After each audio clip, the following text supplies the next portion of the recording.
Welcome to Cheater Confessions. Let's get started with today's story. I wasn't supposed to be home until the next afternoon. A client canceled a meeting at the last minute, so I grabbed the first flight out and figured I'd surprise Janice. We hadn't had a quiet night together in a while, and I thought coming home early might feel good for both of us. The ride from the airport was calm. Out of habit, I checked the smart lock app. The front door had opened twice around midnight while I was away. Janice never stayed up that late. She was the type who fell asleep during movies. The entries bothered me, but I pushed it down. No point jumping to conclusions. When I stepped inside, the house smelled sharp, like she'd sprayed half a bottle of freshener in a single spot. Everything looked clean, but in a rushed, forced way. A blanket thrown over the couch, candles blown out but not trimmed, shoes kicked to one side. Details only someone married for years would catch. I walked down the hall. Janice's voice floated from the bedroom, soft, breathy, excited, a tone I hadn't heard directed at me in a long time. "Stop," she whispered, followed by a small laugh. "If you saw the bed now, you'd lose your mind." I paused at the cracked door. My chest felt tight, but my head stayed clear. I pushed the door open slowly. Janice jerked upright, nearly dropping her phone. "Arthur? Why are you here? You're not supposed to be here." "Early flight," I said. "Who are you talking to?" "No one. Just a video. Background noise." Her hair was messy. The sheets were bunched up. She kept clutching the phone like it contained a winning lottery ticket. "Why does it smell like a chemical factory in here?" I asked. She shrugged too quickly. "I cleaned. That's all." I stepped inside, calm and deliberate. "Why was the door opening after midnight?" She froze. "What are you talking about?" "The smart lock," I said. "I checked it." Her face changed. Not guilt exactly, but fear of being cornered. "Arthur," she said, voice shaking. "You're overthinking. You always do this." "Funny," I replied. "I don't remember ever doing this." For the first time in years, she wouldn't look at me. That told me everything I needed to know, even before I saw the phone. Janice's hands trembled as she set her phone on the nightstand. She tried to act casual, but she kept stealing quick glances at it like the screen might explode. She moved around the room without purpose, pretending to fix pillows that didn't need fixing. "I'm going to grab my charger," she muttered, brushing past me toward the dresser. That nervous shuffle, that was new. Janice never moved like someone hiding something. While she dug through a drawer, her phone buzzed. Once, then again. The screen lit up just long enough for me to catch a name I'd never seen. Derek. I didn't say a word. I simply picked up the phone. Janice spun around instantly. "Arthur, don't. That's private." "Nothing in our marriage is supposed to be private from each other," I said. My voice stayed level, which scared her more than if I had yelled. I opened the chat. The truth didn't ease in slowly. It punched straight through everything I thought I knew. There were photos, messages, plans, hotel addresses, sentences that didn't leave room for interpretation, lines about how much she missed him, how she felt alive around him, how she counted down the days until I traveled again. 5 months. That was the length of the thread before I stopped scrolling. Janice lunged for the phone. "Please stop. Please, Arthur. It's not what it looks like." "It looks like you've been meeting him every time I left town," I said, holding the phone out of her reach. She pressed her palms to her forehead. "It just happened. I was stressed. Work was hard. We were disconnected. I felt invisible." I didn't raise my voice. "How many times?" "I don't know." "How long?" "A few months," she whispered. 5, I corrected. She started crying. Not quiet tears, loud, messy ones. "I didn't want to lose you. I just needed something different." I nodded, not because I agreed, but because the conversation was over in my mind. I walked to the closet, pulled out her large suitcase, and placed it on the bed. Janice gasped. "What are you doing?" "Packing your things." "Arthur, no. We can talk. We can fix this." I placed her folded sweaters inside the suitcase one by one. "You wanted excitement," I said, "so go live in it." Her breathing hitched. "You're seriously ending everything over one mistake?" "It wasn't one. It was every message, every plan. Every night you made sure I wouldn't walk in on the truth." She stood frozen, mouth open, tears streaking down her face. I didn't feel rage. I felt clarity, a kind of stillness I hadn't felt in years. Janice stood in the doorway while I packed, trembling like she couldn't decide whether to scream or collapse. She kept wiping her face with the back of her hand, smearing her tears everywhere. "Arthur, stop. Please," she said. "I don't have anywhere to go." "You have someone," I replied. "Call him." Her eyes widened. "No, absolutely not." I continued placing her clothes into the suitcase, steady, methodical, not rushing. "Then I'll call him." "Arthur, don't you dare," she snapped, voice cracking. "He's not someone I can stay with. It wasn't like that." I picked up her phone from the nightstand. She lunged for it, but I stepped back. "Move," I said quietly. She froze. I scrolled through the thread until I found his contact. Derek. No last name, just a small photo of him smirking. I pressed call. Janice whispered, "Please don't." The ringing felt long, but it was only a few seconds. Then he answered. "Hey," Derek said casually. "You okay?" "This is Arthur," I said. Total silence on the other end. I continued. "Janice's husband." Another beat of silence, then a shaky, "Oh." "I'm calling because she needs a place to stay tonight," I said, every word flat and calm. "Since you two seem to enjoy each other's company when I'm not home." Janice grabbed my arm. "Stop, please. Hang up." I shook her off gently. Derek breathed out hard. "Look, man, I didn't know you'd find out like this." "That doesn't answer the question," I said. "Is she staying with you or not?" "No," he said instantly. "I can't do that. It wasn't serious. We just messed around. I'm not getting dragged into anything." Janice's face collapsed. Her mouth opened, but nothing came out. "You're not helping her?" I asked. "No, I'm sorry," he muttered. "I didn't sign up for all this. Tell her I hope she's okay." Then he hung up. Janice stood completely still, staring at the floor as if it had betrayed her. Finally, she whispered, "He's lying. He's scared. If I talk to him—" "Why?" I asked. "He made it clear what you meant to him." Her eyes filled again, but this time the panic shifted into rage. She stepped toward me, shaking. "You're so calm," she spat. "You're always calm. You never show anything. Do you know how dead that feels? At least he made me feel alive." There it was, the line that ended every last piece of hesitation inside me. I zipped her suitcase. "Then go live in that feeling." She covered her mouth, like she couldn't believe I said that. "Arthur, please. Please don't do this. I can fix this." "You already fixed it," I said, "just not in the way you wanted." I picked up her suitcase, carried it to the front door, and set it outside. She followed me, crying and begging, but the decision was made. Her phone buzzed again. She checked it. Derek wasn't calling back. Not now, not ever. I locked the door behind her, walked to the hall. Janice pounded on the door. "You'll regret this. Arthur, open the door." The house felt different once she left. Not better, not worse. Just honest. For the first time in a long while, I knew exactly what was on the other side of the door, and what wasn't. I walked back to the kitchen and ate in absolute quiet. No begging, no excuses, no chaos. Just a silence that felt strangely clean. The next morning, I checked the porch. Janice's suitcase was gone. A rideshare driver must have picked her up after she finally stopped yelling. For a moment, I wondered where she slept. The thought didn't change anything, but it passed through my mind. By noon, the calls started. First, it was Rachel, her closest friend. "Arthur, what is wrong with you?" she snapped the moment I answered. "Janice is crushed. She said you kicked her out like trash." "She cheated for 5 months," I said calmly. "Actions have consequences." Rachel scoffed. "She made one stupid decision." I hung up.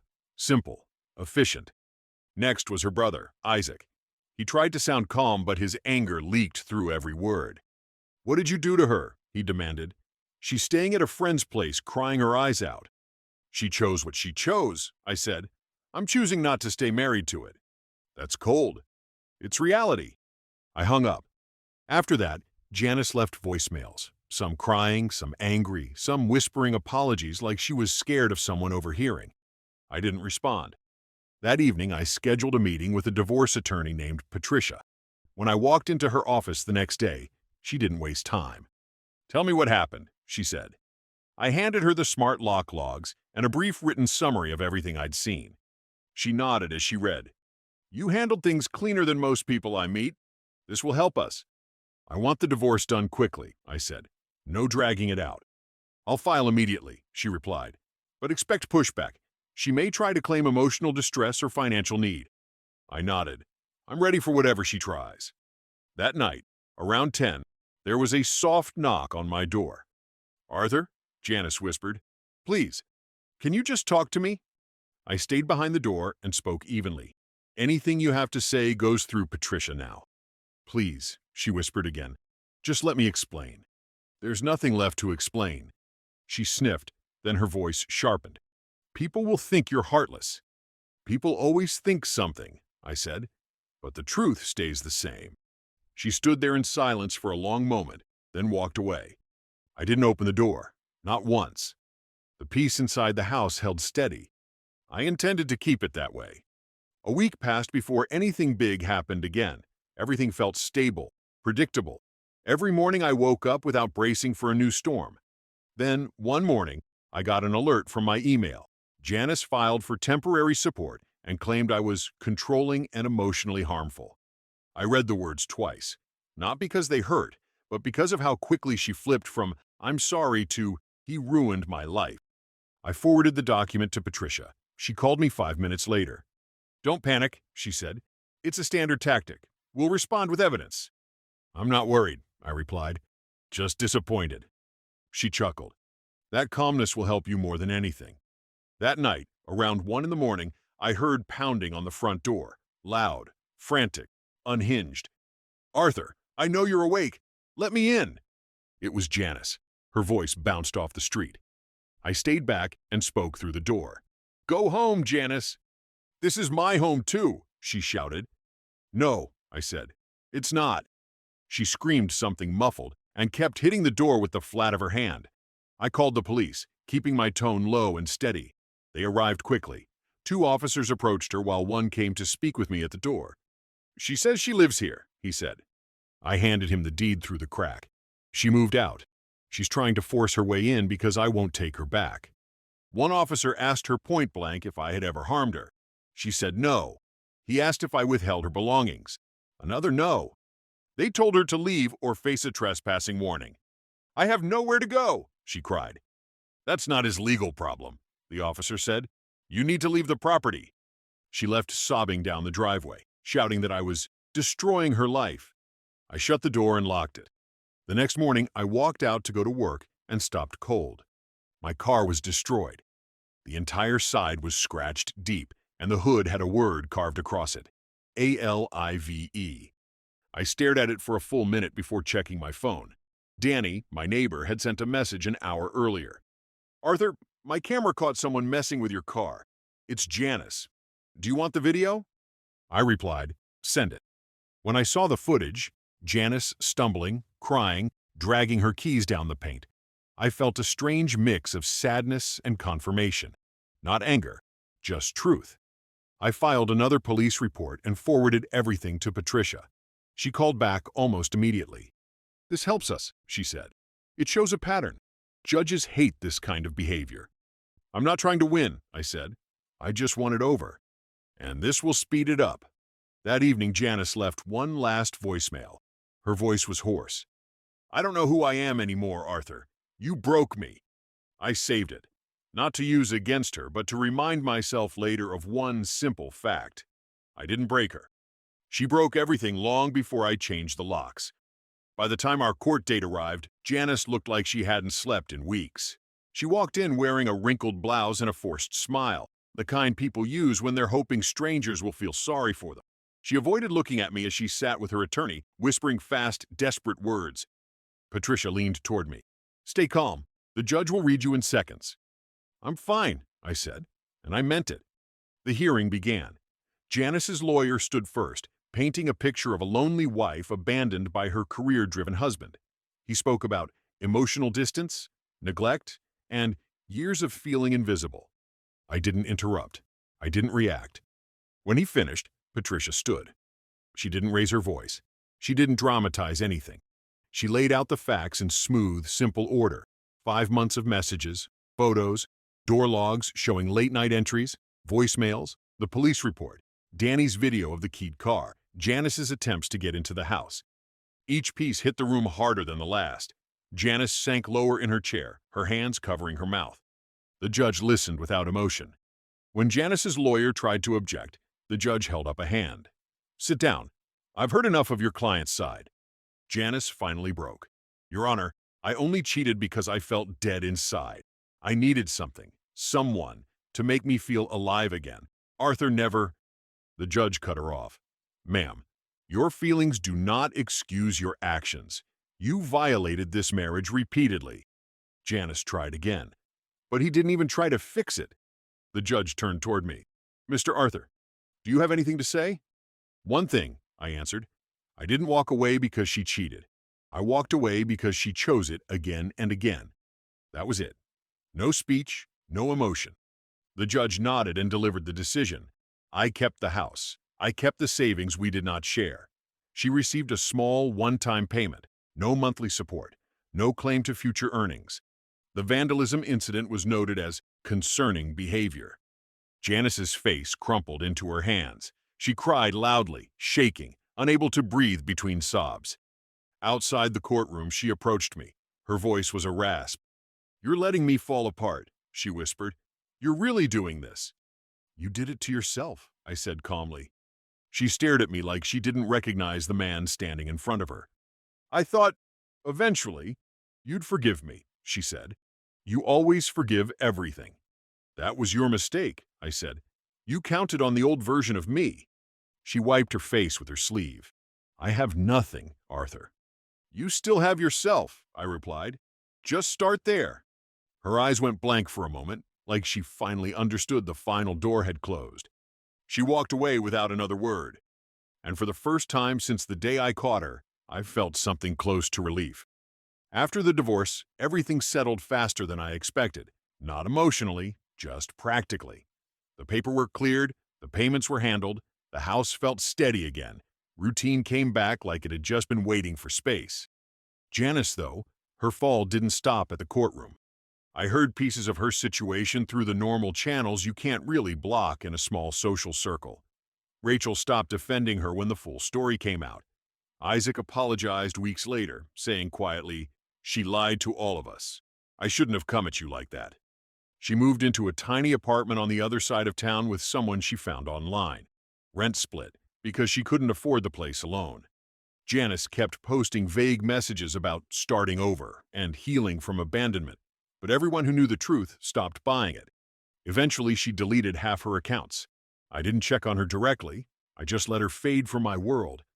Meanwhile, my days became simple in a way I hadn't felt in years. Up early, work steady, no tension when my phone buzzed, no pretending, no second-guessing.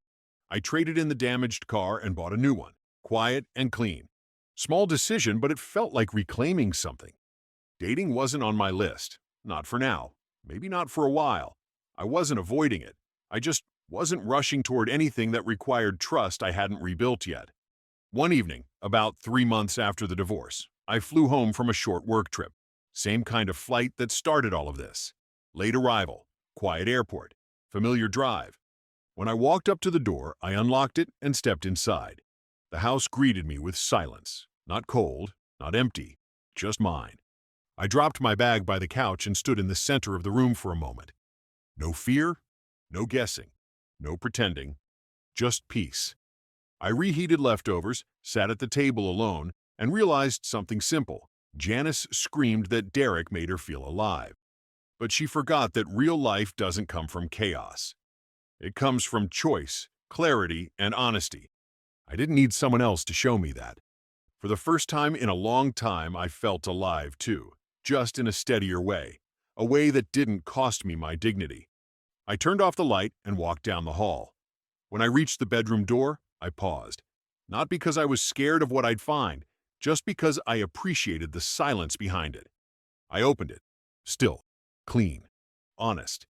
I stepped inside, closed the door, and thought, I didn't lose anything that was mine to keep. And I went to sleep in a life that finally felt like my own. Thank you for watching.